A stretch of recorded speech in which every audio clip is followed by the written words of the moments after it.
Hello everyone, it's me Dr. Pratishtha. So menstrual hygiene management and products గురించి నేను ఇవాళ చెప్తానండి. సో మెన్స్ట్రల్ హైజీన్ ప్రోడక్ట్స్ వచ్చేసి రొటీన్గా అందరూ ఎక్కువగా యూస్ చేసేది కమర్షియల్గా బయట అవైలబుల్ ఉన్న శానిటరీ ప్యాడ్స్. సో కమర్షియల్గా అవైలబుల్ ఉన్న ప్యాడ్స్ వాడితే ఏమైనా హెల్త్ రిస్క్స్ వస్తాయా? Yes, there are chances. కొన్ని హెల్త్ రిస్క్స్ వచ్చే ఛాన్సెస్ ఉన్నాయి. ఒకటి వచ్చేసి వెజనల్ ఈస్ట్ ఇన్ఫెక్షన్స్ వచ్చే ఛాన్సెస్ ఉంటాయి. సెకండ్ థింగ్, అందులో వాడే సూపర్ అబ్జార్బెంట్ ప్రోడక్ట్ వల్ల ఇంకా డయాక్సిన్స్ అనే కెమికల్ వల్ల జెనైటల్ క్యాన్సర్స్ రావచ్చు.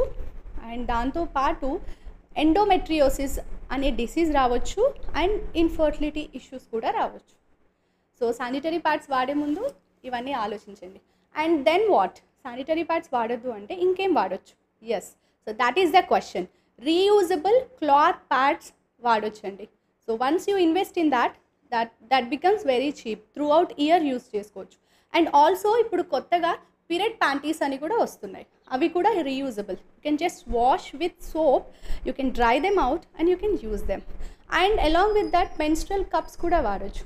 బట్ పెళ్ళి కాని అమ్మాయిలు కానీ పెళ్ళైన వాళ్ళైనా కూడా దే ఆర్ వరీడ్ అనమాట. మెన్స్ట్రల్ కప్స్ యూసేజ్ డిఫికల్ట్ ఉండడం వల్ల they are worried. So you can go with reusable cloth pads and period panties. So keep following, be healthy.